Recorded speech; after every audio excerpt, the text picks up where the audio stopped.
അതായത് സൂര്യന്റെ ക്ഷേത്രമാണ്.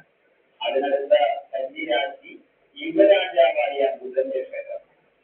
സൂര്യന് ആധിപത്യമുള്ള ക്ഷേത്രം. അതിനടുത്ത തുലാം രാശി ഗജനാഥ് സൂക്ഷിക്കുന്ന ശുക്രന്റെ ക്ഷേത്രമാണ്. അതിനടുത്ത വൃശ്ചിക രാശി പരത്തലവനായ സേനാനായകനായ ചൊവ്വയുടെ ക്ഷേത്രം.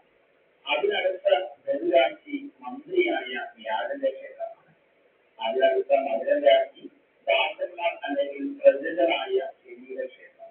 ഇങ്ങനെ കണക്കാക്കാം. അപ്പോൾ ഒരു രാജ്യം പൂർണ്ണമാക്കുന്ന സകലതും ഇതിൽ ഉൾപ്പെട്ടു എന്ന് വരുന്നു. ഇനി ചന്ദ്രൻ നിൽക്കുന്ന രാജ്യത്തിൽ ക്രമമായി ഇതുപോലെ തന്നെ ചിന്തിക്കാം.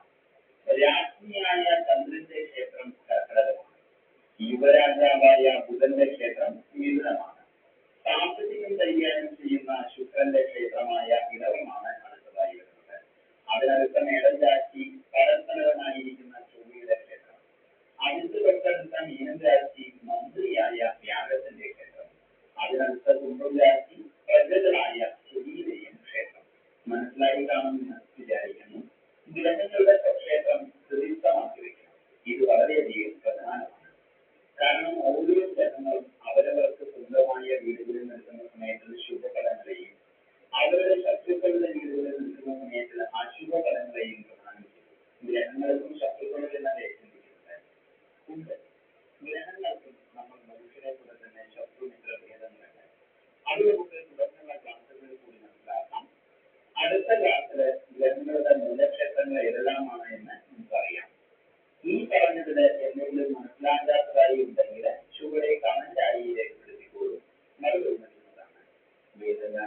നന്ദി. നമസ്കാരം.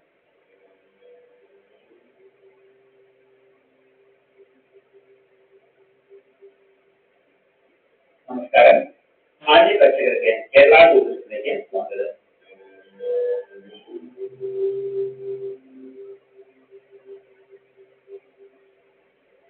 കഴിഞ്ഞ ക്ലാസ്സിൽ നമ്മൾ ഗ്രഹങ്ങളുടെ സ്വക്ഷേത്രങ്ങളെ കുറിച്ചാണ് പഠിച്ചത്. ഇനി നമുക്ക് ഗ്രഹങ്ങളുടെ മൂലക്ഷേത്രം ഏതാണ് എന്ന് മനസ്സിലാക്കാം. എല്ലാ ഗ്രഹങ്ങൾക്കും സ്വക്ഷേത്രത്തിൽ അഥവാ സ്വന്തം വീട്ടിൽ പകുതി ബലവും മൂലത്രികോണ രാശിയിൽ 3/4 ബലവും ഉണ്ടായിരിക്കും. സ്വക്ഷേത്രം ഗ്രഹങ്ങളുടെ വീടാണ് എങ്കിൽ മൂലത്രികോണം തറവാടാണ് എന്ന് പറയാം.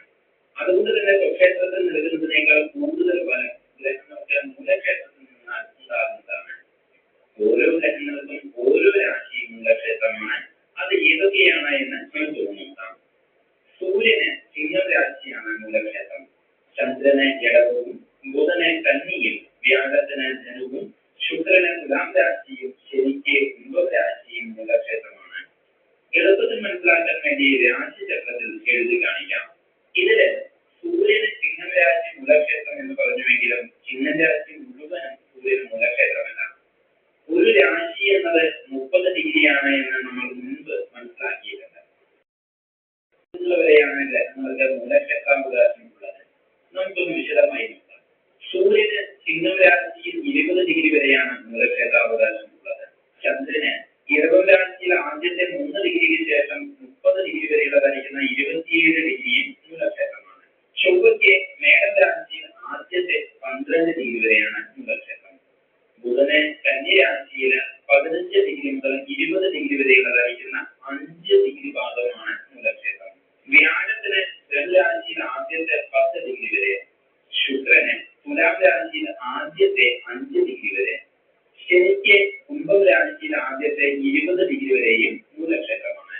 അങ്ങനെ വരുമ്പോൾ സൂര്യൻ ചിങ്ങം രാശിയിൽ ആദ്യത്തെ 20 ഡിഗ്രിക്കുള്ളിലാണ് നിൽക്കുന്നത് എങ്കിൽ സൂര്യൻ തന്നെ മൂലത്രികോണ രാശിയിലാണ് എന്ന് മനസ്സിലാക്കണം. ആ സൂര്യന് 75% ബലമുണ്ട് എന്ന് മനസ്സിലാക്കണം. ഇപ്രകാരം ബലവാനായ സൂര്യൻ തന്റെ ഗുണങ്ങളെ മുഴുവൻ അതിനനുസരിച്ച് ജാതകത്തിന് കൊടുക്കുന്നതാണ്. ഇങ്ങനെ ഓരോ ഗ്രഹങ്ങളെയും നമുക്ക് ചിന്തിക്കണം. ഗ്രഹങ്ങളുടെ മൂലക്ഷേത്രങ്ങൾ ഏതൊക്കെയാണ് എന്നും അത് എത്ര ഡിഗ്രി വീതമുണ്ട് എന്നും മനസ്സിലാക്കി കാണുമെന്ന് പ്രതീക്ഷിക്കുന്നു. ഇനി അടുത്ത ക്ലാസ്സിൽ നമുക്ക് ഗ്രഹങ്ങളുടെ ഉച്ചനീച രാശികൾ ഏതൊക്കെയാണ് എന്ന് മനസ്സിലാക്കാം. നന്ദി. നമസ്കാരം.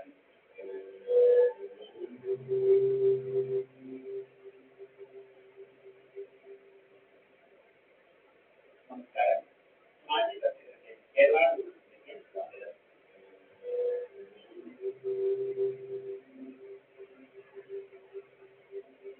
കഴിഞ്ഞ ക്ലാസ്സിൽ നമ്മൾ നമ്മൾ ഗ്രഹങ്ങളുടെ മൂലക്ഷേത്രം ഏതാണ് എന്ന് മനസ്സിലാക്കാം.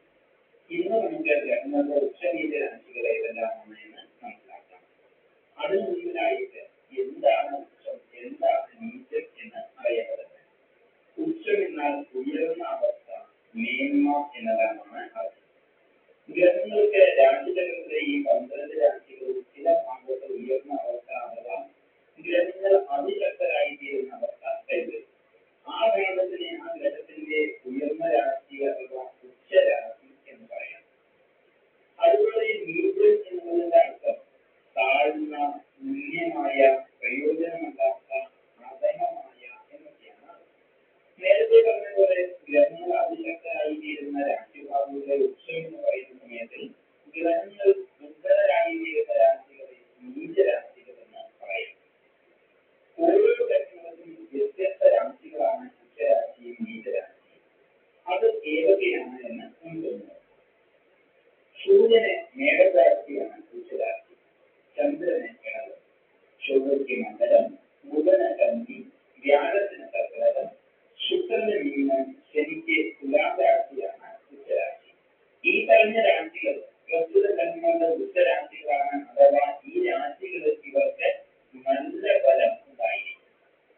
ഗ്രഹത്തിന്റെ ഉച്ചരാശി ഏതാണോ അതിൽ നിന്നും എന്ന് തുടങ്ങിയാൽ 7ാമത്തെ രാശി ആ ഗ്രഹത്തിന്റെ നീചരാശിയാണ്.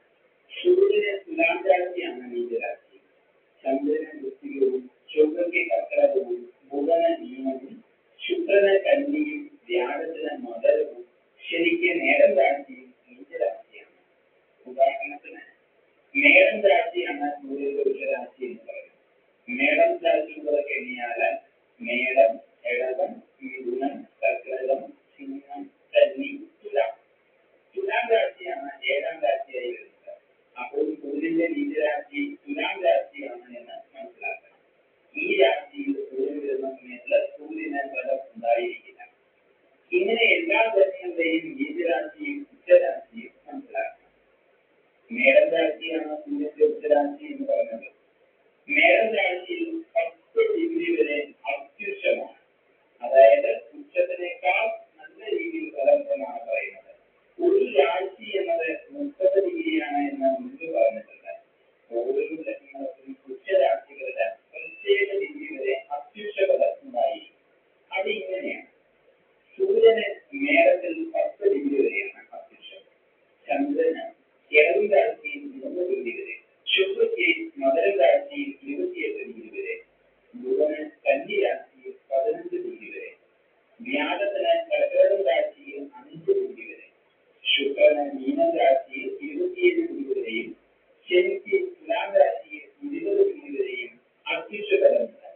ഉച്ചരാശിയുടെ 7ാം രാശിയാണ് നീചരാശി എന്ന് കണക്കാക്കിയതുപോലെ ഗ്രഹങ്ങൾക്ക് രാശിയിലെ അത്യുച്ചം പറയുന്നത് അതേ രീതി വരെ അതിരുച്ചം എന്ന അവസ്ഥയും പറയാം.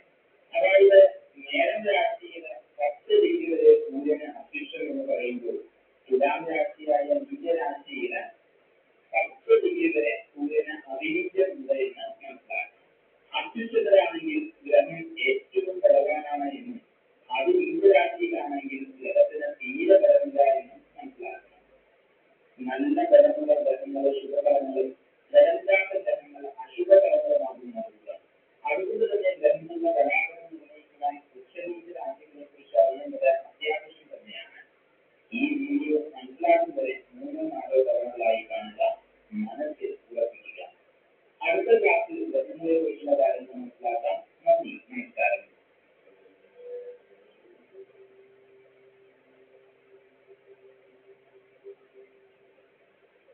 നമസ്കാരം. മാന്യ പ്രേക്ഷകർക്ക് കേരള ജ്യോതിഷത്തിലേക്ക് സ്വാഗതം.